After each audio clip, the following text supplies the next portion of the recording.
Ain't it foggy outside? All the planes have been grounded.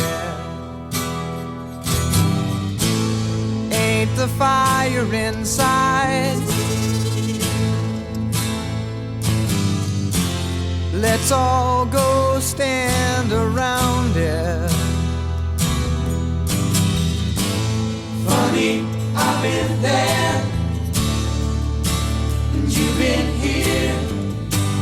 We ain't had no time to drink that beer. Ladies and gentlemen, welcome to the Sandman podcast. I am your host, Brian W. Tosh, joined as always by our resident hack checker, Oliver Fullington. Yep. Our producer and co-host, El Hilo del Hack, Tyler Fullington, and the man whose stories got stories, the hardcore icon. He's got 99 problems, but bananas ain't one. The Sandman. Hack, how the hell is it going today? What? Hack? Oh, my bad. I'm reading fucking my notes. I don't know what it was. That was Watch that! I'm speaking to That you. was the most clean entrance Hack has ever had. Yeah, he's not coughing now. He Oh, is. there we go. We ruined it. He was in a trance. All right, did you guys know Big Cass is coming back? Yeah. That's my big news that I want to talk about. You want to talk about Big Cass? Yeah, and why is he coming back? That is the last thing I probably would have thought you were to open with. I'm making a tie-in here. Okay. The reason they're bringing Big Cass is for what, guys? You tell me, Hack. I don't know. But who's going to beat him? Who's going to squash him? That's why they're bringing him, because he's a huge dude. They'll bring him in, they'll push him to the moon, and then they'll have freaking Oba beat him. So instead of Oba beating one of their established guys, you know, their top 15 that are untouchable, bring in a monster to have him freaking beat. I think it's perfect if that's what they're doing. Okay. I just seen a little clip. I'm like, they're pushing this Big Cass, and then I didn't even remember who he was, so I had to Google who the You fuck remember he him? was. You would always critique He's your his favorite. Yeah. He's your best. You like friend. Big Cass? Yeah, I know, but you know, I'm an idiot. You like Big Cass, And he's huge. he's gigantic. He's a legit 7-footer. Yeah, so it's perfect to build him up to have Obi do him in. So you think to bring Cass in as a single? Strictly just for him. Okay, because there's Well, and who's Hobbs working in SummerSlam? Or I don't even he's know if working we know. somebody coming up, but Hobbs is going to be on SummerSlam. That's another guy that Oba can dominate. Hack. That's a good point, Hack. yeah, okay, Well, but Hobbs is about the same size as Oba too, but Cass is taller than Oba. Yes. right. You know what I'm saying? And they want a mod. They want him to beat a. I can see him, the other dude being like on. It's like, I don't know. It's bringing dudes to beat that have this guy beat. You know what I mean? Well, because you got to do something after Brock. I'm assuming. Let's assume that he's going to beat Brock at SummerSlam. You don't know if that's a good assumption. I don't. That part isn't even in my head right now. Okay. I can't trust anything that they're going to do. Yeah, I can't either. But I mean, I can't imagine in my head Brock beating him. right. I just can't imagine that. But I mean, Yeah, do you think, as far as Big Cass goes, I know he didn't really get a chance to, like, shine in AEW. He's kind of in the, you know, the learning tree and stuff. He cannot shine. I think he's solid, Ty. I know you're not a huge fan of his Hack. You always talked about how he needs to do the footwork, right? With the you love the ladder. He's got to run the ladder. He's got to do that. But I think he's solid. I think he's pretty good. And I think I'd be more interested in a Big Cass singles run. I know there's been a lot of rumors that they're going to bring Enzo back too. Well, they need people to fly around him too. And I don't know. Were those him and Enzo together before? Yeah, they were a huge tag team. Huge tag team, yeah. All right, so Oba's going to do both of them. Cat match? Squashing Enzo too. Is that Didn't Enzo just beat up somebody in the stands? Did anybody see that? Oh, I don't know. I did not see No, that. nobody saw that? I don't know, babe. Did you get worked by AI or I don't know. I may have got LA United, but I could have swore Enzo beat up a fan in the stands like this past weekend or something. Maybe he did. I don't know. That's one of you guys would have heard that. Maybe. Yeah, I heard about Cass. Well, you would have think fucking. You did. Well, that's your boy. Yeah, but that is what he is. It was in my timeline. It's one of your like 5 favorite wrestlers. No, he's not. Andrade's 1 through 4, and then it's Big Cass. Yeah. Hack, this past weekend, I know you and Gunk took a trip up to Queens for Remarkable Wrestling with the Gunk.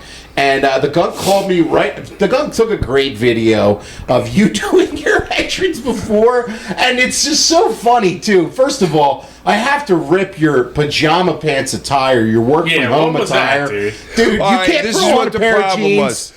All right, so my shoulders kill my both of my shoulders are killing me right now. Since the Invisible Man. Well, no, I just wasn't getting dressed to put the freaking because I would have it's hard as fuck just to put a shirt on over my head right now. Damn. So I got there and I went to take it off and then put the other shirt on and I'm like, no, dude, I can't do it. Well, it's not and the there was shirt other I had people problems with. And there was other people in the room and. What's that? The shirt? And I don't want to look stupid, fucking like struggling with a shirt. Okay, it's not the shirt I had an issue with. It's the the pants. I know, but the thing is, I can't wear my Sandman red and white shirt with those checkered black. I look like a total moron.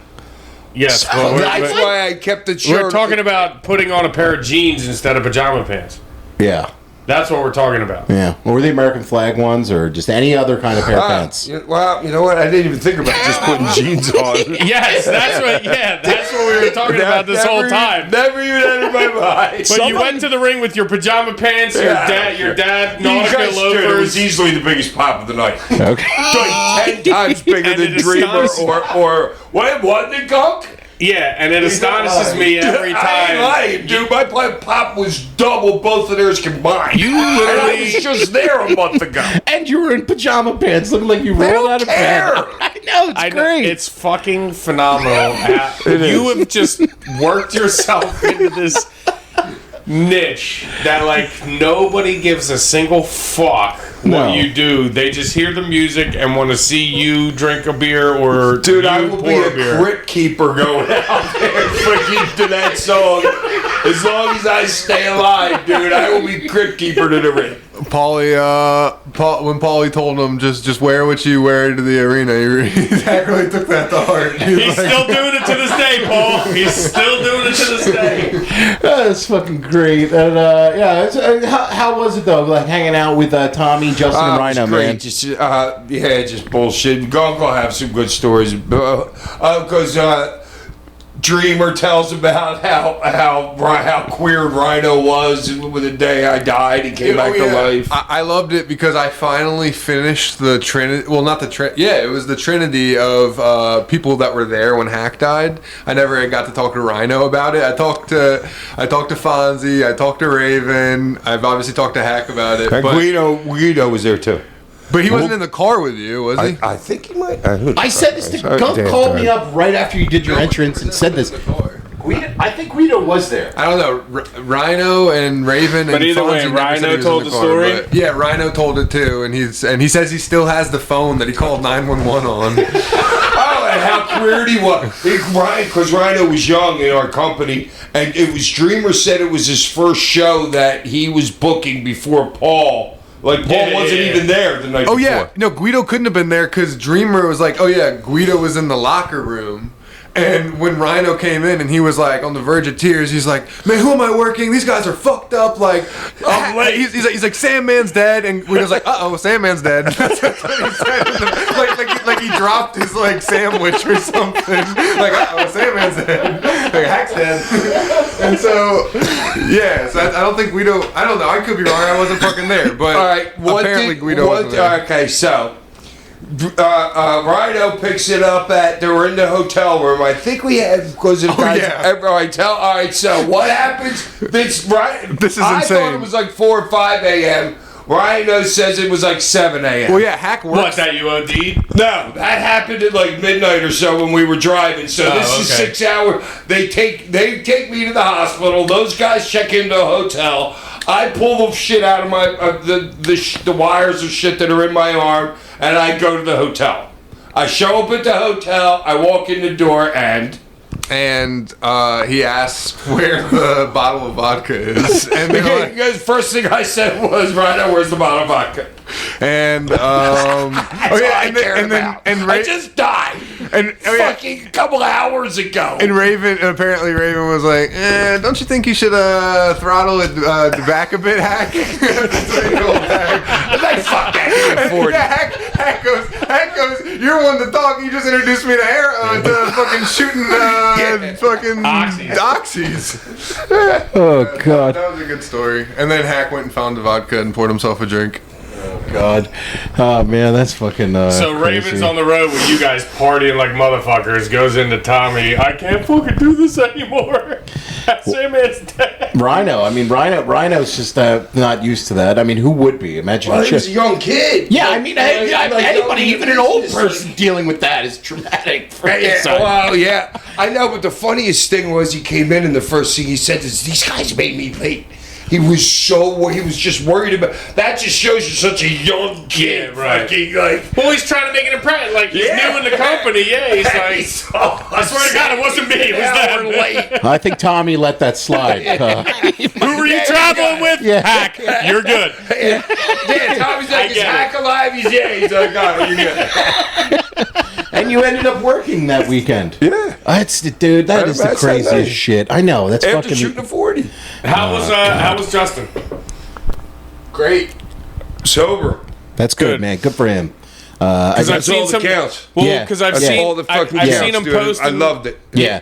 I've seen him posting some like sober stuff, but like I didn't know if I could believe it or not. You know what I'm saying? Just from all the stories I hear. But Yeah, like, he's living in a sober house, working Fuck yeah. on a year, dude. good for him. Goes for to him. work every day. That's hey, good, it's a man. long way from where he was. Yeah. 100%. For real. Yeah, I'm just glad to see he's fucking doing well because he was on the fucking bad shit. Yeah. So It was just a total love fest in the locker room. It was like everybody was so happy to be around each other and hang out with each other, and everybody who wasn't an ECW guy was just so quiet. I feel like there was no conversations going on because everybody just wanted to hear all the stories and just like everybody's kind of gathered around.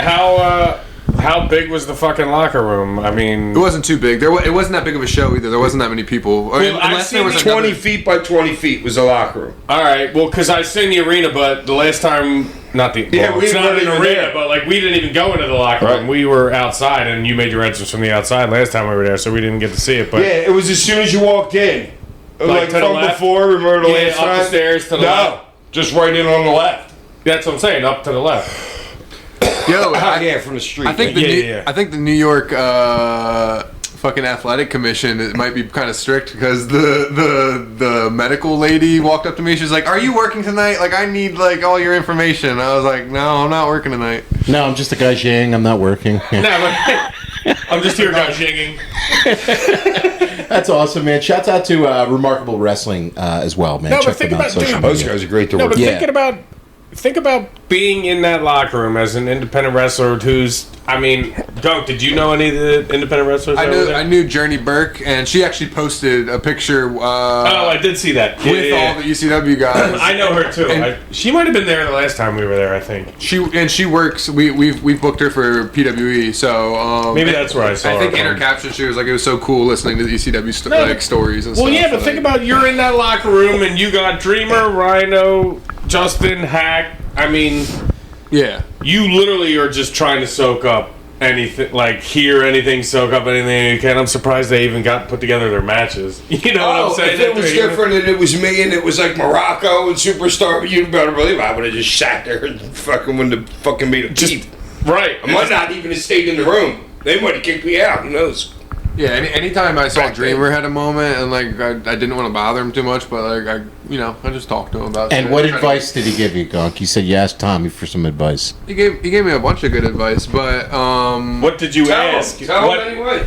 What kind of advice did you ask for? Okay, well, like one of the I asked as a creative, like as somebody behind the scenes, I literally asked specifically. I'm like, hey, I'm booking things, I'm helping like do creative stuff, but I'm also like training. I don't know really where that's leading to. You know, I'm just kind of doing it to do it. I'm like, do you have any advice for like balancing both worlds or like working? And he gave me some really good advice about like working and getting used to like and getting ready for a match. And he just explained how him and Taz kind of like came up training together and got like really comfortable working a match together. And then he was like, you should probably find a dance partner and get really comfortable with them and like get like a good match down Hack with and them. JT Smith. Yeah, he was like Yeah. figure it out with one dance partner, figure it out with one person, and then you can kind of move from there. But like Sure. lock it in with like a dance partner, like figure out a good match, That makes have sense. it, and then maybe see where you want to go from that. But he's like, but he said that he started the same way as me, because I always say I just want to have one match before I die. Like, I'm such a wrestling fan, I love it. Yeah. I know I'm big, and I know I have the capacity to do You're it. big? Yeah, dude, I'm fucking. Ollie's doing a swole pose over here. But he literally said the same thing. He said, "Yeah, that's how I started." He said, "I just wanted to have one match. That's all I wanted." And he's like, "But then the bug got me." He's like, either the same thing will happen to you or it won't at all. But regardless, he's like, figure it out with one person. Yeah, well, I mean, he's a great fucking mind to pick, obviously. So. That's for anybody else who's in there training. You know what I'm saying? Like, yeah. Not just for Gunk, but anybody else listening who might be training out there or whatever. Like, you're training with multiple people at the school. Who knows how many it is? Could be 3, could be 10. But find somebody and lock in a match with that person. Yeah. You got anybody popping out for you at Catch Point that you've been working with that you really have some kind of chemistry with? I guess, Gunk. I don't think I'm that deep. Like, I'm still. I'm still just fucking. Yeah, learning the basics and shit like that. Yeah, exactly. And when you do drills like that, you don't really work with one person enough. Like, I don't, you know. You're not in that step yet. Yeah, you're not in that step yet. Yeah, so check this out. So Dreamer tells us about. I'm sure he told me this story before, but obviously I'm an idiot and I forgot about it. So his first day, he's work all or new. Do you remember which one it was, Gunk? When Dreamer went for all or new? Oh yeah, because I asked him about I was like, Baba, whatever Baba's company was. Baba was all Japan. Yeah, because he talks about Baba in the shower where he would just go stand there and he'd have 4 guys young boys washing him down, wiping his ass. Dreamer had a young boy wiping his ass, and he thought that was like crazy. So, but when Dreamer got there, before the match, like, you get off a plane, you know what I'm saying? It's a different world, you know what I'm saying? It's the first time you're there.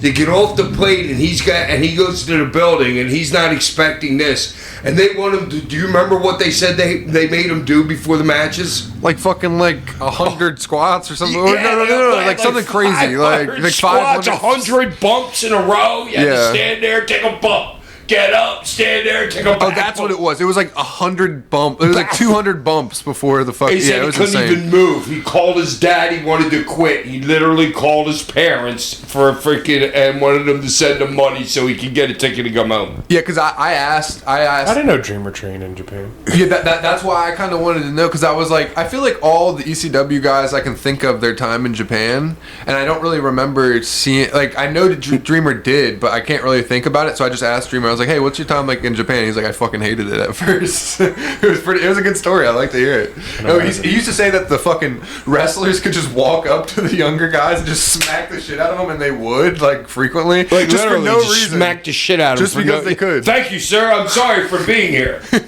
What the fuck? Yeah, and he said, stand like remember I was telling you guys how it's different, like especially like when you're in All Japan or New Japan, dude.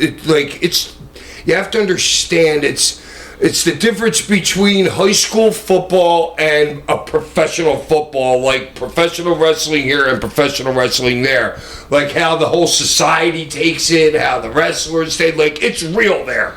It's real. It's a real freaking sport. That's how everybody looks at it over there. I forget what the hell I was going to say. You were just talking about the backstage in Japan. With Tommy and everything. He lost it. Yeah, he lost it. Well, that's a cool trip that you guys had, man. Great stories there. Shouts out to Remarkable Wrestling. This week on the show, man, this might be the best show that we've ever recapped for the first match on this. ECW fan camp from Warwick, Pennsylvania on July 28th, 1996. And it's about an hour from us. It's out by Horsham, right? Warwick, PA? Around there? Yeah, it's north. Okay. And any memories of work in this building? Mm-hmm. This is in the loop, I guess. You would do this space. You would do Plymouth Meeting. You would do... this wasn't a regular, though. It was... I think you guys worked this building maybe a bunch. A couple. There was... Jim Thorpe was a regular. Thorpe was a regular. So this... When you're doing some of these shot shows... Allentown was a regular. Allentown, Scranton. Are you is the work rate on this more of like just getting reps in, or is it more of just like what? Because I'm kind of surprised that like Terry Gordy was on this card, and I'm like, you're paying for Gordy to come in for this, and I know you're doing multiple shows. Yeah, what year is this? 96. All right. See, now there's a theory out there that Paul was bringing anybody in to run Todd out of money because Paul wanted the company. But also, we could have been, if this was a Friday night and we're doing Saturday At night, the arena. you're going to bring them in for the weekend. Right, so you bring them in for an earlier date, you do the arena on Saturday, so then you get Yeah, so you're going to bring them in for the weekend. Because I'm just thinking to myself in Which my is head, I'm probably like, what it was. I'm thinking to myself in my head, I'm like, Terry Gordy for the show doesn't really make sense to me that all that Yeah, much. but it was probably the night before. That was probably like the Friday night or whatever. Okay. And as you're working some of these shows and stuff, like, is this just like for reps for guys like a Stevie and stuff, or like, I mean, Well, yeah, because they're young in the business, like Right. younger than me. Yeah. You know what I mean? Not like I've got a shitload of matches in me at this point either. You know what I'm saying? But yeah, for them, it's like it's a learning experience kind of card. So, Why don't you like broaden your horizon? I mean, too. Like any match at that point. work in front of a different crowd, you know, because Yeah, you're like- usually working in front of the arena crowd. and they knew. Yeah, The crowd knew the fucking people, And they like knew the workers, they knew the like, stories. Like yeah, they knew, right. they knew So, where like, they knew how to react on the show right to the talent. Yeah, it wasn't like and there wasn't like that many people there, but they knew what was going on. Oh, those bleachers were packed. Well, Yeah. yeah, like it was a hockey rink kind Yeah. of like Yeah. thing. So every once in a while, you saw that there was another level of people besides the people that were on the floor. Yeah. all the way around. So the show starts off, and the FBI are in the ring. You got JT, Lou Guido, Sal Malomo, Big Guido. fan of the show. Oh, Big Guido, they'll be bringing him in with Big Cass to do a Defeat job for Oba. fucking Obi Fabby soon. And then you come in and you cane them, and then JT tried to sneak you from behind, but then you got him with a cane shot too.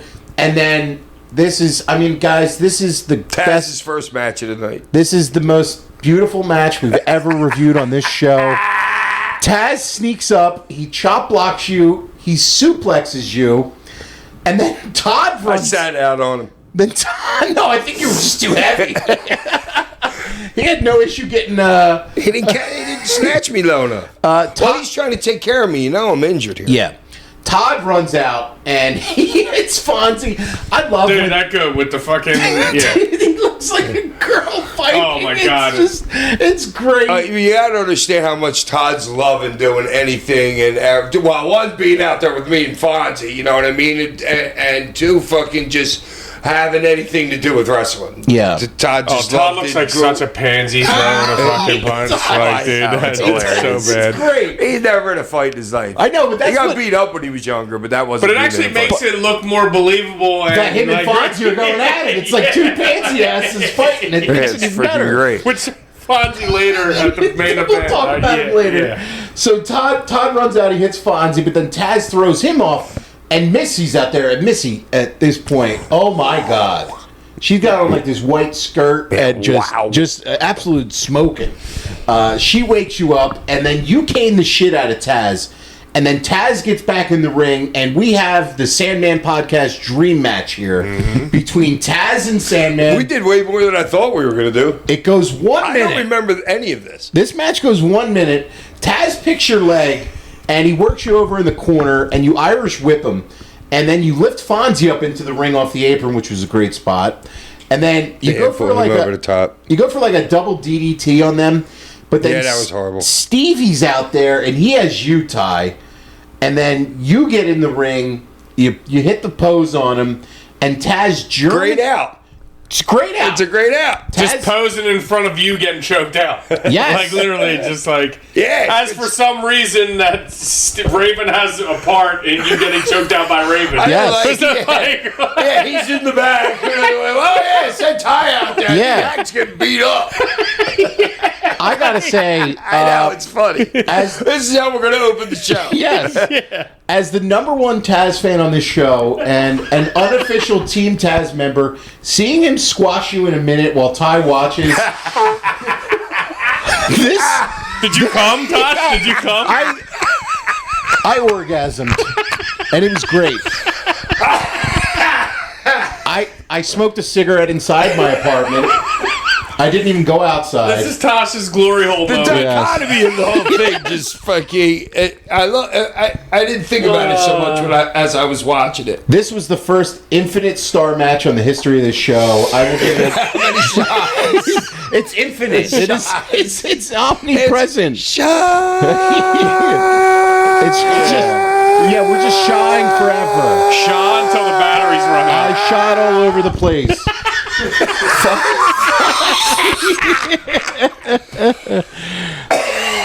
All right, that'll close our opening segment of the show. To make it even better was Fonzie selling afterwards while you're dead, and you sold it like $1 million. I'll give you credit. To you and Todd's credit, you did really sell to put it over.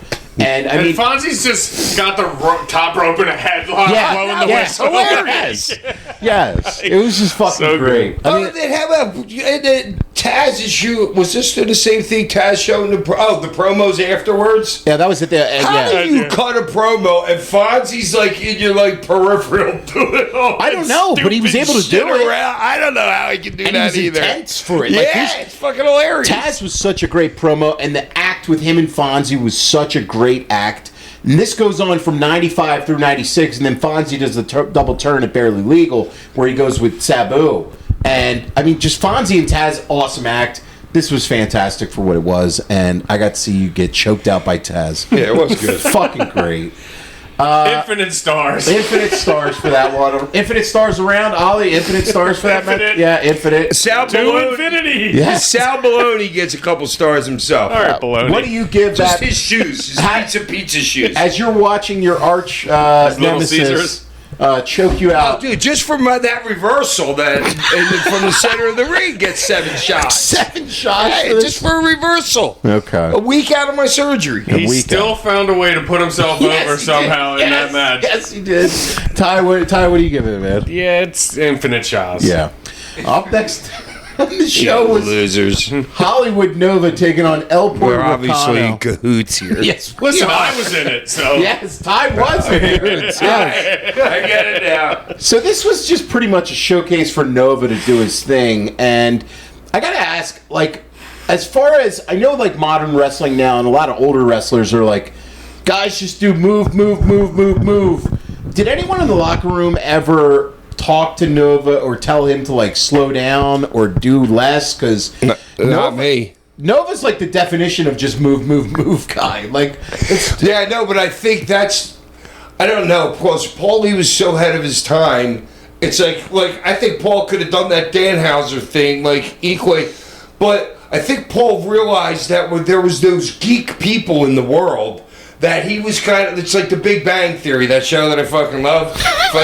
It's those smart geek kids that like their fucking Batmans and all the shit like that, you know what I mean, that are wrestling fans. so you're saying it's appealing like to the Paul wrestling could go nerd? into a wrestling shop and like be smart enough to, or a comic shop, I mean, and like know what those people are and be like, yeah, those people are wrestling people too. Okay. So, and I don't think it did. Well, The faster he worked could have been the better for the character. Okay. Well, and the Blue Meanie's a fucking A goof thing too. is, He's right out of a cereal box. is like It's a spoof It's off like of, a Batman and Robin heel. Kind of. You know, like a Yeah, Yeah. You know, like that kind of style goofy like a shit. comic book Batman Robin heel. I got this in my notes. Meanie was awesome as a second on the outside during this, and Couple good catches. Stevie's match too. That was the first good catch of the night. Yeah. He was Yeah. out and had another one in another match. Nova had just a ton of offense in this, and Puerto Ricano, he missed a crossbody at one point, and Meanie was just hilarious, like jumping him on the outside after that happened.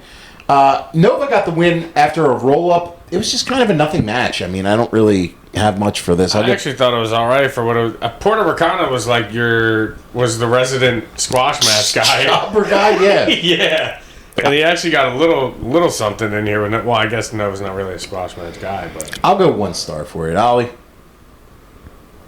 1.5. 1.5? I'm giving it a Big Bang 3.5. A Big Bang 3.5. Okay, young Sheldon over here. I'm gonna go with 2. I actually thought it was one of the more respectable things on the show. Wow! I did for what it was supposed to be. I mean, I like 2 things on the show. Up next, Mikey Whipwreck taking on Stevie Richards. And this is another thing on the show. Stevie comes out on this show. How many times is Stevie out there? A lot. 8. It's like 8 times that Stevie's out there. Yeah. Including at the Just end of shows it. you how good he is. Well, this is his second time out, right? Yeah, I want to ask In you 2 that. matches. At what point, I mean, now we're in 96 and he's been there for a year with Raven. At what point did you and the boys start to realize that Stevie was this great talent as well? I don't think I realized it until he started watching them again afterwards. Okay. Well, yeah, I knew he was freaking. He was what he was. Like, to me, he wasn't a. All right. He was the kind of guy that you couldn't put a heavyweight championship on, but you could put your TV title on him. Like that chicken shit heel kind of like the guy like that. He was at that kind of level, but he couldn't get out of freaking Raven's shadow. You know what I'm saying? And I'm not so sure people would even accept him as a singles after that. You know what I'm saying? Well, he kind of almost got there with the BWO thing when he was the leader of the BWO, but they still kind of kept him under the Raven. Like, he fucking peaked, and, like, they should have kept peaking him, but, like, there was always that, like, Raven undertone. Yeah. Yes, they could have. Yes, they could have been like a segment, an easy like. They never had to have a match. The BWO could be like just a segment. Right. Yeah. You know what I mean? But that could have been like a passing of the torch, like Raven to Stevie thing to separate from Raven, but they always kind of kept it, even though they were their own like entity. So this starts off. Mikey teases joining the BWO, and then he hits Meanie and Stevie. That was really awesome. Great. The strut. Yeah, that was great. And then I thought that these two were just like really solid working together. You see Joel Gertner ringside at one point with Nova, jaw-jacking him on the outside. There was a really nice spot in this where Mikey had Stevie draped over and he just like dropped him. I was like, I like that. When he's working the arm and I don't know what that was. They went way too long. They did, and there was also, I mean, the tag match on the show went way too long. Do you have this up, Ollie? There's no times for this. Okay. Yeah, because that went way too long, Mikey and Stevie. Nova was awesome, yelling at the fans in the crowd as well. And the fans in the crowd start to get behind Mikey. Mikey did a dive jumping off Stevie's body onto Meanie, which was really nice. And then Stevie did a low blow to Mikey, which he sold really well. And Stevie hit him low again, and he was posing to the crowd for some heat. And then we got a chin lock, and Stevie practically like was begging the crowd to like chant for Mikey. And they listened along to him. And then Mikey hit like, it looked kind of like a Famouser kind of move. That Billy Gunn did for a 2 count, and then he went up top, and Stevie just drilled him with a super kick. But which was fucking clean. That was nice. Yeah, that was really nice. And then Mikey's foot was on the ropes. Meanie came in, and they did this spot. They've done this a lot, which is just a classic BWO spot with the powder, where he accidentally powerbombed Stevie. It's just, the finish home segment was absolutely phenomenal. Right. The home set, like, they nailed. The home segment was like 5 stars. Which I nailed. Yeah, they really did. Like, from the powder to the Stevie bomb to the cover to the Nova jumping off and hitting Stevie with the and then, like... Well, it works so well because it's like Stevie probably could have just beat Mikey, but then when they tried cheating... The cheating went wrong, and they look like goofs, but it doesn't make them look that bad because they interfered on themselves. So it's kind of like a win-win almost. They didn't need the match. They had to finish. Right. You know what I mean? They needed a 1-minute match. That's why I was saying the match went way too long, and they like nailed the finish, like phenomenal finish, like and the timing. Like, the timing was fucking flawless. Yeah, that's a great finish, dude. Like, nailed it. That's a story. That's a little story. A lot of people don't come. I'm glad you got that, Tosh. Yeah. That he almost gets the win, but then they go to cheat, and then it cost them. It cost them a very good chance to get the win. Like, you didn't have to cheat, but since you decided to cheat, you're such idiots that you're cheating is the reason you lost. I like that. And Mikey picked up the win, and then afterwards he did a Fargo strut and a pose afterwards, which was just fucking awesome. And Meanie's sell of the powder after this match was great too. Meanie's just face with Nova with the powder was awesome. I'm going 2.5 stars on this. Ollie? Oh, man. It's so tough to judge because it was, like you said, probably too long, but the finish was so good. I'll give it a 3. 3. Hack. It was solid, dude. It was a Big Bang 4.25. This is the Big Bang system for the show. Okay. Ty? Yeah, I gotta meet in the middle with a 3. Okay. Next up on the show, and boy, was this weird. Todd comes out and he says, we're not going to get a tag team title match tonight. The Eliminators are in the ring. And then Bubba's there. Bubba said he's going to take the belts by himself. But then out comes Your boy. my boy, Pitbull 2. You hear the white zombie. So is Gary's neck broke here Yes. too? Well, my knees. Gary broke his neck on the Heat Wave show that we watched on a spot with Shane. Okay. So now Where we were wondering where Gary was then. he and broke then- his neck at running out in that when he interfered. So now we get the Eliminators taking on Bubba and Pitbull 2. What a dream team Bubba and Pitbull 2 is, man. That's Yo, strong, Gary. But early Anthony's strong. Bubba did some nice Okay. jumping work. Hold on, I got some notes. Hold on. Damn, Bubba's flying. Hold on. So, Saturn and Cronus go ham on Bubba, and then Pitbull 2 runs in. Bubba hit a big splash in the corner that was nice, and we kind of get a Gangstas type opening for this with where Thunderkiss 65 is playing for the first couple minutes of this match. And Bubba does some work here with Perry early. Yeah. He does like a fireman's carry, and he's showing some wrestling skills. Dude, he got up for the Proving a fireman's point. carry. Yeah. Proving a point, all of it. And then it all went downhill when he almost broke Perry's neck Okay, on the so running into him. yeah, And then it took them 2 minutes to get to the spot that they were supposed to do. yeah, him and Perry have this weird. I've never seen anything like Because that. they fucked up again later. I know. I got a big oops.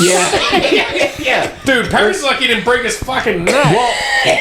So they have this weird spot where Bubba shoots Perry in reversal, then Bubba goes in after Perry off the ropes, but he just runs into him. But and Perry's low. ducking. Yeah. Yeah, Perry's ducking, and Bubba guts his head I don't know what that was. You can actually hear him on the fan cam asking him if he's all right, and then Perry just locked on a chin lock to get it back on track. Is that a common thing, Hack, where something goes wrong in a match, just get a hold on? Well, if you're young, you'll screw up and it'll screw up your whole match and you'll end up being lost and hope for the best. But if you're good, you'll snatch a hold and you'll go right back to, and I had to run this back a couple times. So the spot was actually, they went to they paused, the no-sell tackle, leapfrog, leg backdrop that he almost shot him out of the ring with. Yeah. So that was Yeah, where all he the kicked spot. Perry up with his That legs. was part of Yeah. what the spot was supposed to be.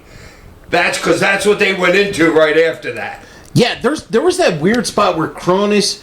Well, I got all of it. Yeah, so I'm not so sure because they go into the no-sell tackle, so they get up, so Perry snatches them. So the next thing that they do when they get up is what I want to pay attention to is who screwed up to where. Right. So they start with a no tackle coming out of a headlock. And if it's the beginning of the match, I like it right here. It was just calling something to get to somewhere.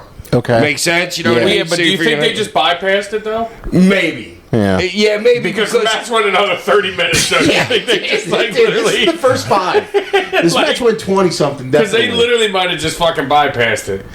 Because there was a lot of you don't shit come this. in with that next spot. You don't do a Bubba leapfrog and then a Bubba fucking shoot him backdrop off his feet. That was what that spot was supposed Yeah, to be. but heck, does anything that they did make sense to you watching the next 25 minutes of this match? That's my point. to me, this stuff was to prove a point. Bubba wanted to prove a point. Well, at They- first, they didn't work. yeah, for sure. So Bubba makes a hot tag to Pitbull 2, and I say hot. It's like been in the microwave for 30 seconds.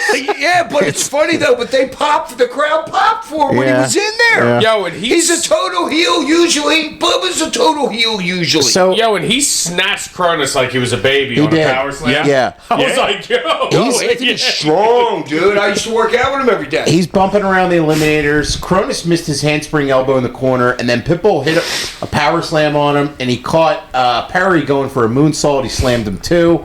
And there's another weird moment where Cronus monkey flips Bubba, which was impressive but very odd. I just never seen Bubba take a monkey flip bump before. Yeah, I don't know. A point, I guess. I guess. Yeah. And then he just throws him to the floor. And I look like they were buying time for something. That was a bad bump. Yeah. Throwing Bubba took that hard. Yeah. Very weird. He was huge. There was a little bit of crowd brawling. Cronus threw Bubba into the fans, and then he hit Bubba. What did the guy have, like a fruit or something? A squash? Yeah, it was a squash. He hits him with a squash, and that got an ECW chant from the crowd. Pitbull 2 went for a splash in the corner, and he hit the post on his head. Cronus finally hit the flying back elbow, and this was going way too long at this point. Dude, like, just 3 times too long. Yeah. Pitbull 2 made the mild tag to Bubba, and Perry hit him with 2 drop kicks, and he went up top, and he hit a top rope drop kick, and then the Eliminators went up for a double suplex, but Bubba cut that off, reversed it, made the tag back to Pitbull 2, who went up top and hit a double clothesline. There was a powerbomb to Cronus, which Cronus is a big boy, dude. Yeah. And he got him up for the powerbomb like it was nothing. Yeah, like, he's tall too. Yeah. Cronus. The Eliminators finally hit Bubba with a total elimination and retained the tag titles. This went long. It was a mess. Dude, it was like 30 plus minutes. Yeah, it was not. Was that long? It was a dude. long. I wasn't watching the time, but it was long. I was kind of watching the time. It was about 30 minutes, and I was like, dude, what are they doing? I have no idea. This was not it. I'm gonna go 1 star for this. Ollie? Yeah, 1. Hack? I don't know. I like seeing Bubba fly around. You know what I mean? For such a big fat fuck that he was then. What's the big bang? Yeah, what's the big bang? I think it's a big bang 1.5. Okay, Ty? 1. Devon Dudley comes out next with the FBI, and then Big Dick Dudley comes out, and it looks like he's got a warrant for his arrest in Warwick, PA, the way he's agitated here.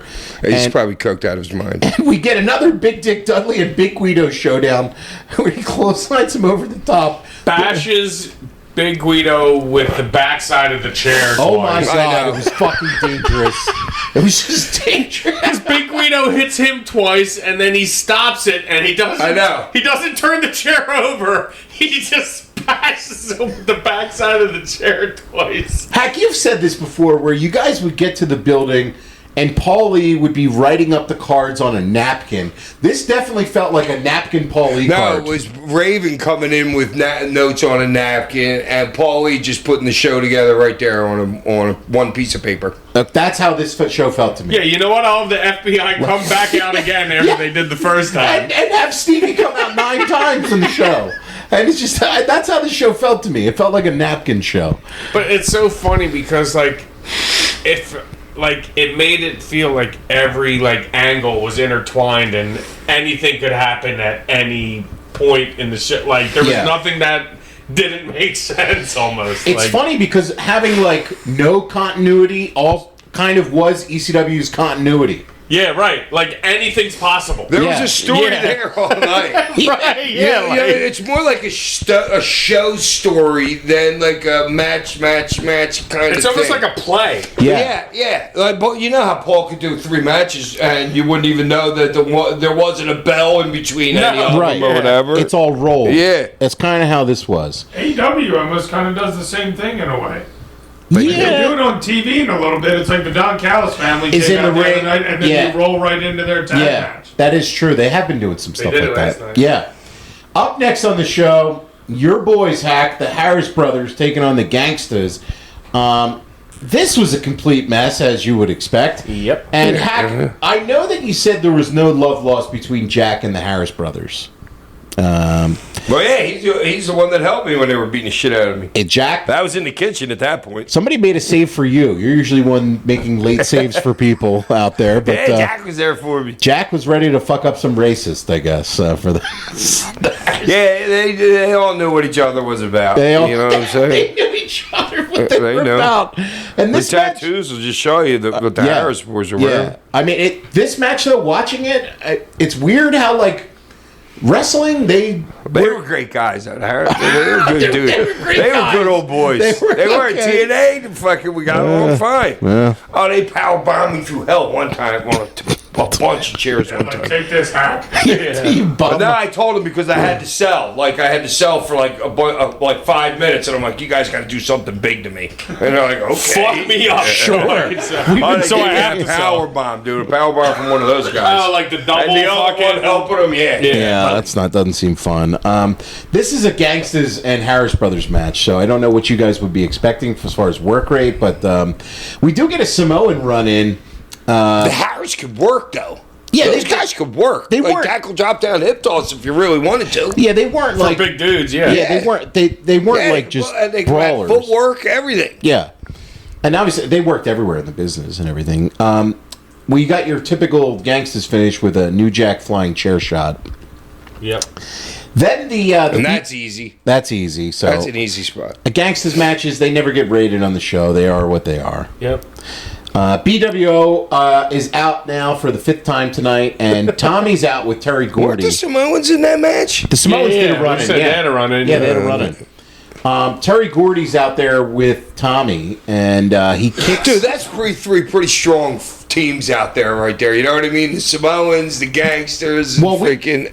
We reviewed it on. It's a show that we've done already before. The Doctor is in. They had a 3-way match. Those teams. So it's setting up something a couple weeks later. Tommy's out with Terry Gordy, kicks Meanie, and he pile drives Stevie. And this is just to set up the match later with Taz and Brian Lee. So up next on the show is the ECW TV champion Shane Douglas taking I know on. that little segment happens, and then it rolls into like Shane's music hits. They're like in the ring, and like it's just like we were talking about, like a never-ending rolling cycle Story. that just like keeps happening. So we just recapped this match on the Heatwave show with Zach Amica, where Franny turns on Pitbull 2, goes with Shane. Shane wins the TV title, and this is one of Shane's first title defenses here. And it's one of Jericho's final couple matches in ECW. He was headed to WCW shortly. And this was just like classic heel Shane Douglas work in here with Jericho. For any Exactly what you would expect out of a match between these two. Yes. To me. Absolutely, yeah. An indie match. And I was a little disappointed, actually. Really, I thought this was It's an solid. indie match. I thought this was really solid. Franny got in the ring. Jericho grabbed her for. It looked like he was going to give her a German, but then Franny was actually on point. Like, she was super in on all point her with spots everything. in this match. And this was early in her run working with Shane too. So it's like they immediately had Yeah, you chemistry. can tell Yeah. they're not like they're still feeling each other out. But they had chemistry right away from the two of them working together. Shane went after him with a chop block, and he was working the leg over for a long time. He had him in a figure 4. He was hitting him on the chair, and Shane was just really working the leg over. He had like a single leg crab on Jericho, and the crowd was invested. They were rooting for Jericho. Jericho did a great spot where he blocked a shot into the ropes, and he just come back off the ropes, and he headbutted Shane in the dick. And then he threw him into the corner. He hit like an atomic drop and a German for a really had nice good timing. sequence. They had really good timing. Yeah. Jericho missed a lion salt, and then Shane went back to the leg with a figure 4. And then Franny on the outside. That's a wrestling trope that I love, is the manager assisting for leverage by interlocking behind Like the the rep's biggest back. hoax thing Yeah. Was that ever. the Like, second one there? I got Yeah. in here. she's Franny's just two like spots. pulling his arms, like while Shane's got like a figure 4 arm, like she's Yeah. pulling his arms from the outside. I like the Jericho armpit hair rip spot too. You didn't mention it? I didn't. That was a good spot as well. You can sell that. It's believable pain Yeah, right you know there. what I mean? Yeah.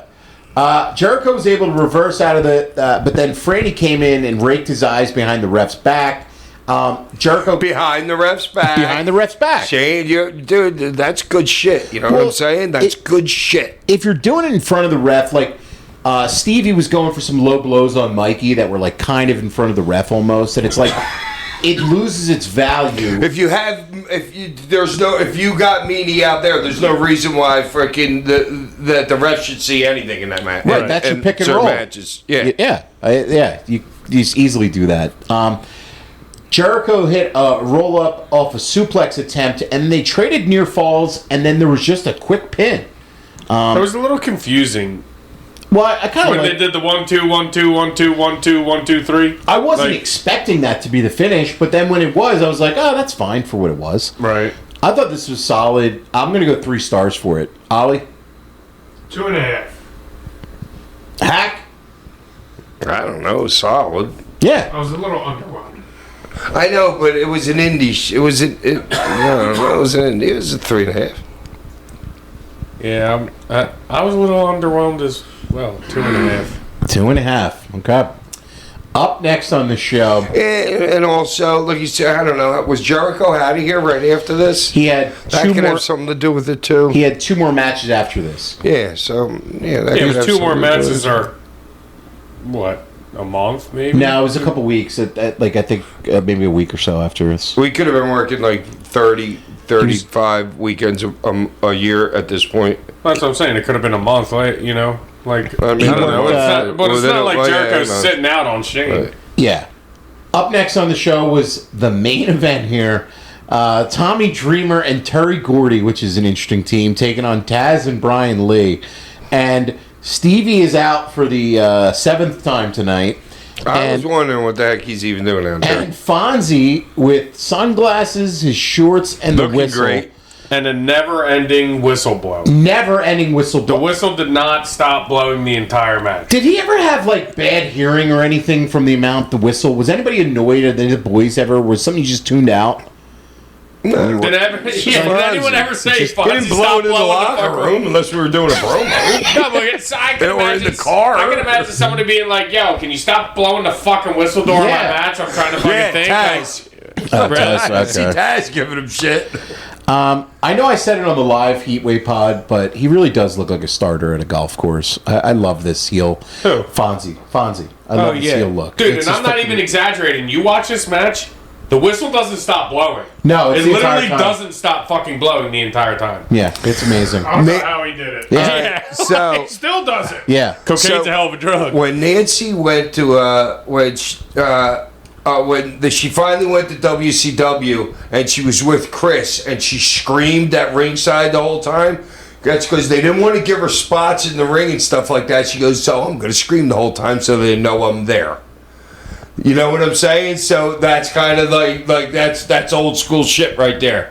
Hey, they're not going to let me go in and do a spot with them. I'm going to scream the whole time so they know I'm out here, even though I'm never on camera. I'm going to get great. over Like regardless. one of those things. Yep. I'm going to find a way to get over Yep. it. I'll Yeah. whatever. Yeah, so that whistle's there, and it's supposed to irritate you. And You know what I dude, mean? it's the biggest It come works. away I Yeah, came away it's from great. that fucking match. It's the biggest thing I had from that match. So Tommy and Taz start, and I guess that going back to the advice that Gunk got from Tommy, find an opponent that you're used to, and Tommy out wrestles Taz with like a drop toe hold, and then he hit Tommy with an overhead belly to belly. And Tommy went low on Taz, and we break down into an ECW match at this point. Brian Lee and Terry Gordy pair off, and Taz and Tommy brawl on the outside. And Taz and Tommy knock a fan out of a chair. And Taz and Tommy slip on the floor, and Taz just throws a chair at a fan. Did you notice that? What Yeah, the I noticed fuck was it. that? I don't know if I wrote a note there for that. What the I fuck don't know. was that I was about? wondering what was going on there. I couldn't tell. Taz throws a chair at a fan, and then he drills Tommy in the face. Yeah, I thought that was somebody that was that Part of the he show? knew or something. Okay. Not part of the show, but So they go up to the bleachers, and if I was in 1996 and had Calci, I would put everything I own that Tommy Dreamer was about to take a rolling bleachers bump, because that's exactly what he did. He takes. Yeah, he was minus 60,000. That's just, you probably couldn't even put enough on there. Yeah. Oh yeah, FanDuel wouldn't offer it. He wouldn't even offer it. Fonzie's whistle, like you said, Ty, hasn't stopped this entire time. Stevie hits a super. They're back to the ring, and Stevie hits a super kick to Terry Gordy while he has Brian Lee in his sleeper hold.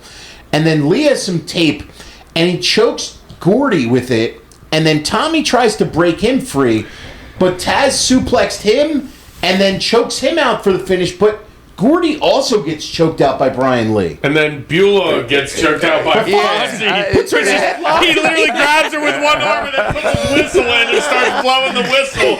One arm, which is the best part of the match, I I thought. loved it. I'm like, this is just great. All the carnage. The Carnage was there, and then Stevie's in the ring too, and that's how the show ended. The best part of the match was Fonzie grabbing Beulah and then blowing the whistle at the end.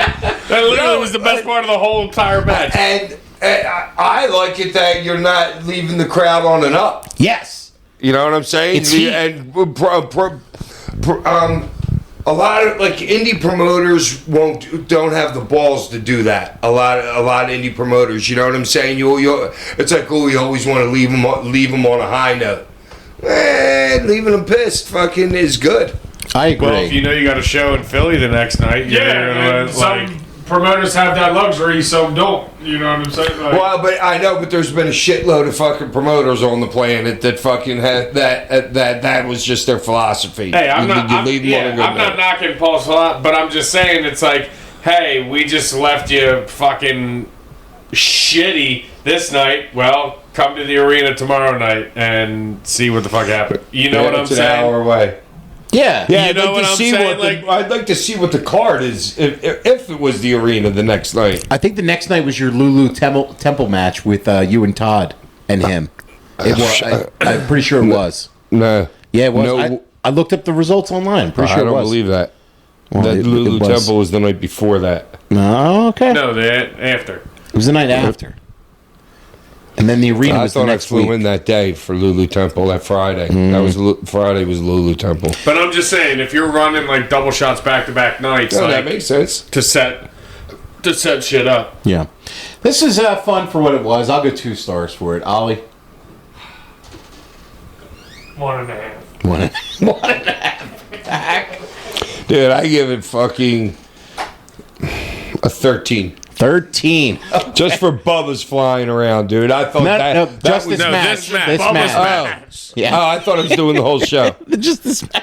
Oh, that was a clusterfuck. That was a straight mess. Okay. But I like the end, though. But So- it gets a 10. It gets a 10. A Big Bang 10 just for leaving him pissed. His logic is amazing, Ty.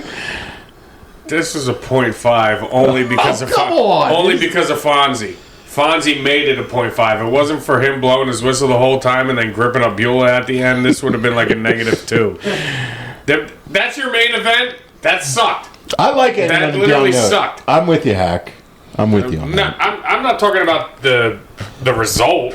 I'm talking about the entire. You got a main event with Tommy Dreamer and Bam Bam Gordy versus Brian Lee and Taz, and that's what the fuck you Well, gave yeah, the people. Bam Bam's name's a lot bigger than his person at this point. But I yes, I understand. get your You point. gotta- It's just a mess. Yeah, it's a fucking clusterfuck mess. You guys could have went out there and did something, but no, you decided to just go into the crowd and brawl and then come in and end on a double chokeout. Yeah, they wanted to see that. You got the brawl outside. brawl. You got Taz, Tommy Dreamer, but like that was horrible. Yeah, it's a cluster. Yeah, you're right. That's a horrible. cluster.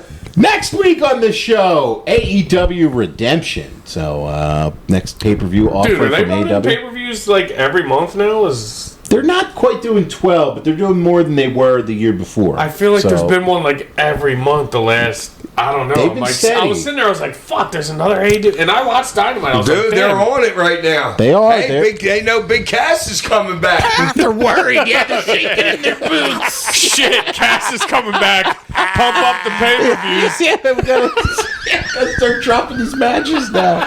Fuck, we lost Cass. Tony's a smart dude. Fuck, we lost Cass. I like Cass. I'm not We'll trying show to him. Yeah, I'm not trying. Housekeeping. If you're going to be in Minneapolis for SummerSlam, make sure you hit up WrestleCon at the Hilton, 1001 Marquette Avenue South, Friday, July 31st to Sunday, August 2nd. Come see me and Franny. Hack's going to be signing with the Queen of Extreme, Francine. Make sure you bring some smoke or edibles or something for Hack. Dude, just those two together are entertaining. The king and the queen of extreme. That's right. What? Seeing both of us trying to figure out how to use a credit card reader. That's a funny segment. That's just your there. money's worth There right we go.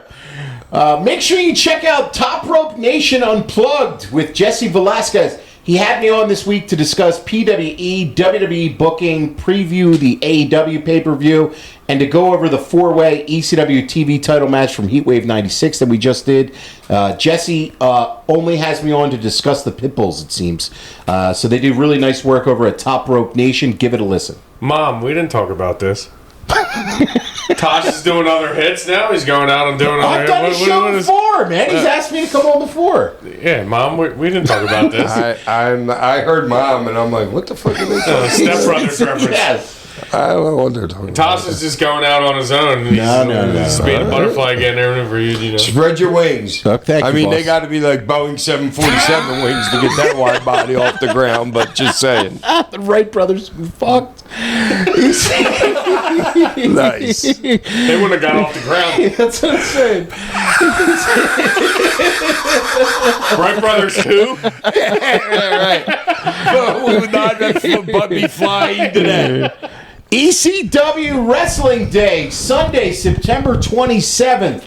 The $250 super combo. You get the chance to meet everyone on the list. Francine, Shane Douglas, Missy Hyatt, my boy Gary Wolf, Jason, Jim Molyneux, Super Crazy, Al Snow, the Extreme Commissioner Todd Gordon, and the Sandman himself, Mid-Island Collectibles, Hicksville, New York, from 1 to 4 250, p.m. you get all that? That's a fucking Is, deal. is that September 27th? Yes, it is. All those dudes are going to be there? Yes, they are.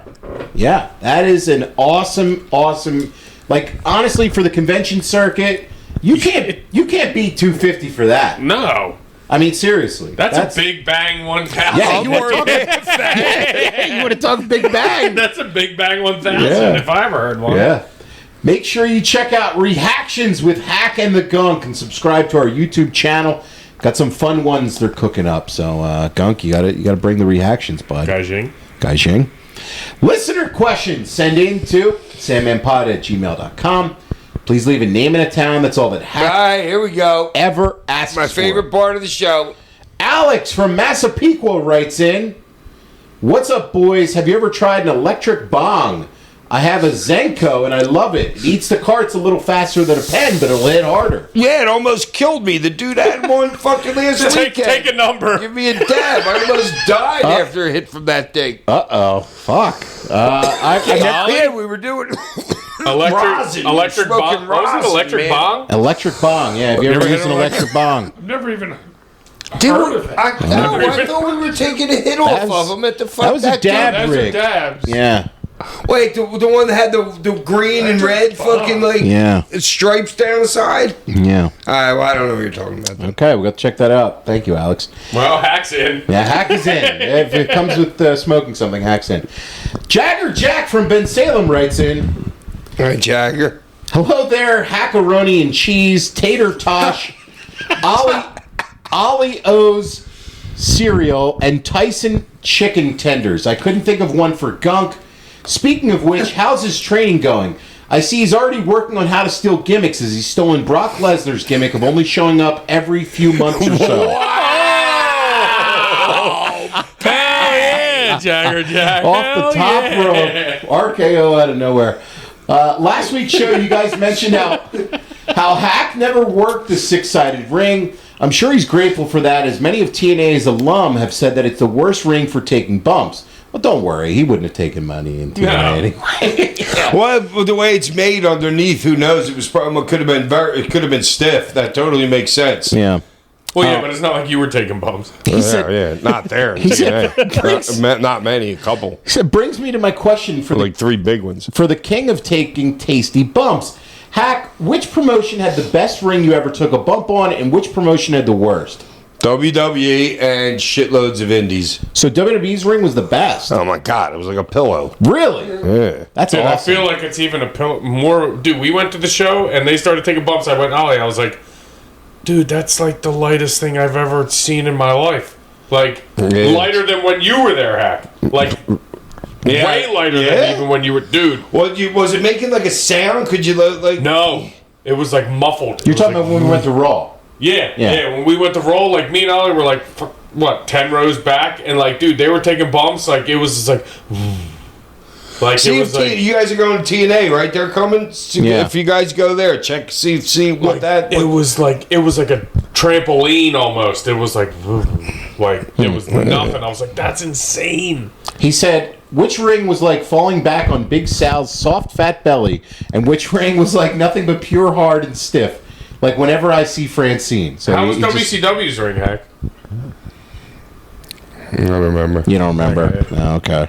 But WWE's ring number 1. No, but it was standard, like WWE and EC. We weren't, but they were using, and they always had. We were using like sometimes like on indie shows we had like a 16-foot bump ring. Now, that's a small ring. You couldn't imagine like WWE guys. If you saw like Earthquake and like Typhoon in a 16-foot bump ring, it would look ridiculous. Like it's a little game, like you play like the little wrestlers with, Right? Like a small 16 bumper. But back then, Vince was using a 20-footer, so it was 20 feet from rope to rope, dude, and that's huge. So if you're an indie guy. Back in the day, you were doing indie matches, and then you go up there. It's 2 more steps to hit the ropes before you get to do anything. That's gotta feel so weird. Like you get shot in, and you're not used to like your usual cadence. Fucking timing. Yeah. Well, that's diagonals. No, but that's why it's your job to fucking shoot from the middle of the ring and not shoot from fucking 3/4 away from the ring. You know what I'm saying? Yeah. Like to make the guy look fucking stupid running his ass off. Yeah. Like across the fucking ring. You know what I'm saying? I think they're Like, using like 18s. Okay. I think. but like was ECW like prime ECW like 97 like was it that much of a difference when you went from like let's say I know you said you didn't remember WCW but like going from ECW to WCW do you have any recollection like it was just bigger? Yeah. Yeah, bigger. Okay. But I didn't care because I'm not a run the ropes kind of person. No, you know, right. so it didn't matter to me. I didn't care. Josh from Hamilton, Ohio writes in, "Hey fellas, great job on the live episode at the lounge with Timu Tosh." Thank you. Timu Tosh. Fucking amigo. Zach was awesome. He said, "I had no idea the Blue Meanie and Brian Knobs had a kid together. Seriously though, That's fucking maybe the funniest thing anybody's ever. My son CJ fucking said basically something like that. he said seriously. That's great. Seriously though, Zach Amico's hilarious, and I hope you guys do more events with him and more of these live watch-alongs. Zach was fucking hilarious. Yeah. He fit right in with us, he's great. and we would love to have him back on the show at some point. Dude, but he knew his wrestling. Yes, he did. Yeah. Like, Yeah. he was like a freaking Britannica. Yeah. He said on Paul Heyman's interview with Chris Van Vliet, he said he almost got fired for fighting with Vince over paying for Hack's entrance music at One Night Stand in 2005. After hearing that, I was going to write in and ask Hack if he ever had to give a hard no on an idea that was pitched to him by creative. But he just answered that within the first 15 minutes of last week's episode when he told a story about Jeff Jarrett wanting to beat up all the ECW guys in their first night in TNA. So my question for Hack is, are there any other times you had to put your foot down on a bad idea, and are there any times you had to fight for a good idea you had? No, I don't know. On the indies, yes, all the time. You're like, no, I'm not doing that. Oh, you know how many times I've walked into an indie show? He knows. And an indie Before I say- promoter tells Hack, he's saying, and he goes, I'm not doing it. What, did he ask you to do anything? I mean...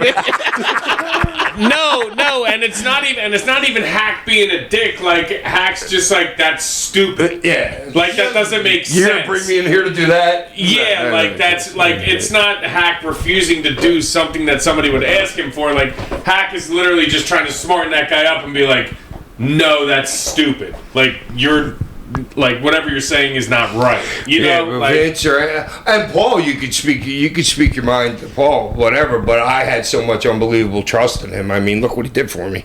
So Paul was somebody who was receptive to people being combative with creative. Well, He was fine with it. well, yeah, but Did you ever say Paul was a no? broad idea guy.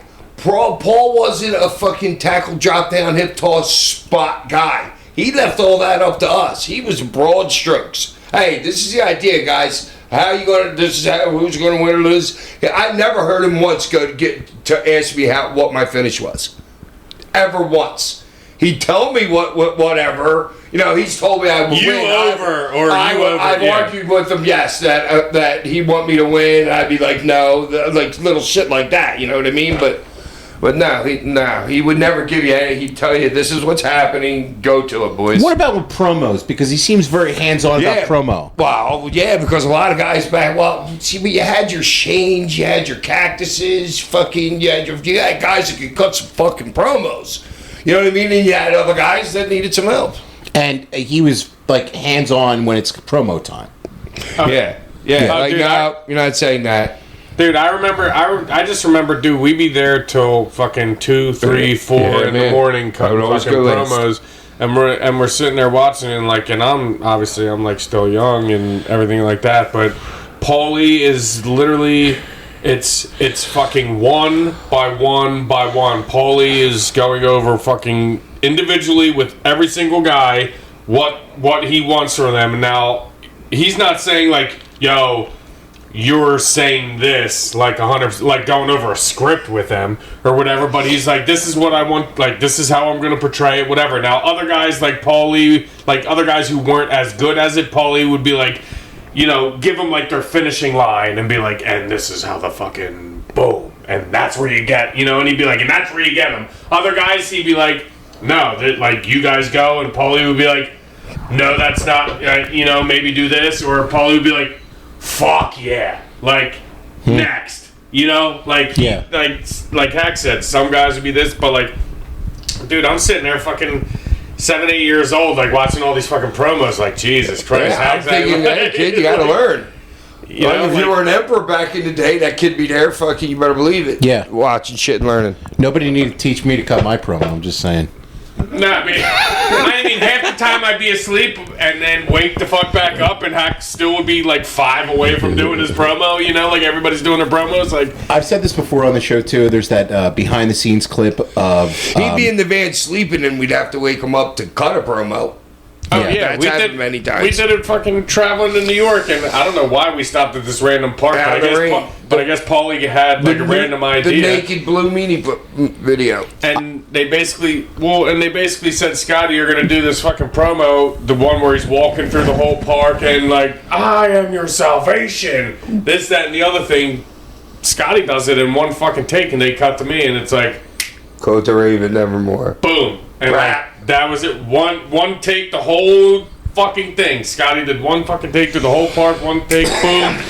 I got back in the van and went back to sleep. Like, I love the team effort of ECW, and I remember that there was a clip going around. We talked about it on the show before, where Hack is watching a Steve Austin promo get cut, and then right after it's over, you just hear Hack yell out, "That was awesome!" Yeah, and it's like, bang! it's like that. Fucking guy, what a promo. I know, dude, that's fucking all of them. All of them were, dude, they Just were same all team. watching each other's fucking promos no matter what the fuck. I mean, unless Paulie was like, yo, you're doing this in this little room or whatever. But, like, everybody was doing the same fucking promos. Even me, I was sitting there. Yeah, the arena, it was great because it was just one big room that everyone was just hung out in. Jason from Newfoundland, Canada writes in, All right, Jason. this crew traveling to Japan would be a 5-star reality show. Tosh, get yourself one of those diaper thongs and you'll be the best seen at restaurants. I hear the sumo guys are over like hacking a peeler bar after cashing a check from Paul Lee. Like hacking? What? That's what he said. I'm with Hack on the fan cam shows. 500 camera moves per minute will trigger a grandma one of these days. I've seen better footage of Bigfoot. Dude, don't get me started on Bigfoot. Do not bring up Bigfoot on this show. Real. Bigfoot is real, and I think he's going to be in the business. I'm just saying. Kayfabe. Sorry. I'm with Hack on the another great show, and look forward to more ECW content. Until next time, the Full Monty Boys featuring the Chippendale Hall of Famer Hack. Elias from Sandusky, Ohio writes in, Walk with Elias. does the Sandman still smoke cigarettes? If not, how long has it been since you last smoked a cig? I can't remember. If I'm drinking, I'm smoking cigarettes, but I'm not drinking now, so I'm not smoking. The only time I smoke a cigarette is if I'm drinking. Yeah. So, but with doing mushrooms, I have no desire to smoke a cigarette whatsoever. No desire to. Just a pen in my hand constantly. It's the only thing I miss about you not drinking is not being able to have a nice cig with you after these shows. Tosh, we're doing good. All right, relax. Sorry. We're doing good. Ty, Ollie, what are you guys playing on PlayStation? Oh my God, with themselves. Fucking losers. Doing some NHL action. We actually have an online. I'm just pissed because he didn't grow up with any video games. So he doesn't know. We have an online college football. Sorry, you didn't have anything. Let him in. He's on. We have an online college football dynasty. There's like 15 of us. We each got our own fucking teams, and fucking play each other, go through seasons. We just got one. We're getting on the next one. I mean, we play. I don't get it that you have a 37-year-old here, Ty, it's 27-year-old Ollie. Who knows how old their friends are? And these guys all get together on Wednesday night. Our friends get together on Wednesday night. Why do you First act of all, like it's my cool? friends play video games. Yeah. We all grew up together in middle school playing video Hack's games. just mad that he's so old that they just came out with toys. All he had was a yo-yo when he was growing up. And my parents couldn't afford that. Oh, okay. All right. No, yeah, we got college football, we got NHL, Madden, this, that, the other. Like, I still go out and do shit. Yeah. And Ollie's getting laid constantly.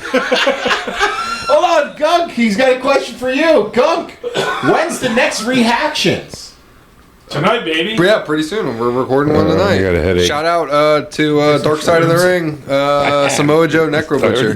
That's what we're going to be watching, so stay tuned for that. Thank you for inventing ladder matches and modern wrestlers, Hack. That's what he put there. Good job, Hack. And then what? I'm thinking about Necro Butcher. What did he say? And modern wrestlers. Oh, that's me. That's me. That's the best moment on the show today. Oh, yeah, that's me. That's me. Drummy from Bryan Street Tavern writes in. Drummy's drunk as fuck. Yo, he is with this email. Yo, what's up, boys? Thong Thursday? Happy Thong Thursday. Yeah. Been a crazy few weeks at the tavern for the World Cup. USA, what an embarrassment. Yeah, you're shit-faced, Drummy. What's Yeah, going he on, is. dude? Having said that, what a return from Baron Corbin, one of the best workers in the business ever. Would you book him to go after CM Punk or Roman Reigns for the strap? Keep up the great work. Pretty good podcast so He's far. another big homophobic There we go. guy. Hack. Yeah. I don't know who Baron You do. You just don't. No, You just don't know my name. Baron Corbin. Yeah, Baron Corbin. I Yeah, don't know you who know. that You is. just don't know my name. The guy who owns Red Baron Pizza? No, but he's a big. He's a big dude. Pizza. He's a big dude that they can feed homeless. Pizza. Garbage frozen pizza. I'm It's so garbage. I'm so fat for It knowing ain't that. garbage. you bite your tongue. Oh yeah, the It's frozen. garbage. I'm thinking Dude, the of. Red I'm Baron thinking French he's like bread? talking Fuck like out a of Oh, no, it's not Domino's or garbage. something. Come on, Tosh is I definitely thought you were a DiGiorno fat kid. guy. I'm not eating I frozen. thought you were a fatty. I am. I'm not eating Red Baron, man. Oh, sorry. You're It's not missing out. Berwyn Pizza. Oh, Oh, yo. And their Sperry's and Polos. Now, Next. Baron Corbin's obviously... Baron Corbin. Baron Corbin's. That's He just pulled a hack there. Yeah, I'll sit this one out. Next week on the show, AEW Redemption. But before we go, Hack, the Cane of the Week or the Toast of the Week? I'm giving you guys are gonna love this one. Okay. The toast of the week is going to this lady. Now, Congrats, lady. the edge of my seat. all right, now this is crazy. This lady had identical quadruplets. That's, What? That's 4 4 kids? Have you guys ever heard of triplets? Identical triplets? No. It happens once every couple years only, and it's natural. It happens with people that are trying to get infertile shots or whatever. But yeah, she had identical quadruplets. That's fucking amazing. So it's somebody who's like having trouble getting pregnant, and they get shots to like get more fertile. That happens and to then them. But this is like natural, totally natural, which happens like fucking insane. yeah, once every couple years. It's an, it's an 4 Australian woman. identical kids. That's in. Dude, you could be like, can you imagine me? Oh my god, I would never. I'd be like kids. 4 ashes. You won. Oh my god. Oh. They have to wear shirts. They have to wear shirts with numbers on it. Color Thing 1, thing 2, thing 3. Also, I could be like, you, posse, get over here. I love how Hack goes, so there's this lady, I thought it was somebody he knew. She's in Australia. I'm looking up this story right now. Oh, all right. And, hold on, I got this BBC article on it. The doctor who cared for the mother, she estimated identical quadruplets occur at 1 in every 15 million pregnancies. That's it? Yes, but to I share, thought it'd be more than that. Like but to one out share of like, the same placenta, this is unheard of. So that's a miracle. I mean, they're miracle children. That's crazy. So Hey, Toast- shout out to identical quadruplet lady. toast of the week. They don't Peace. give a name in the article.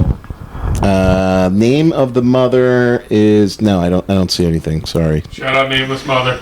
Peace. Oh yeah, hold on. Oh, double fake piece. Janitor Naoma.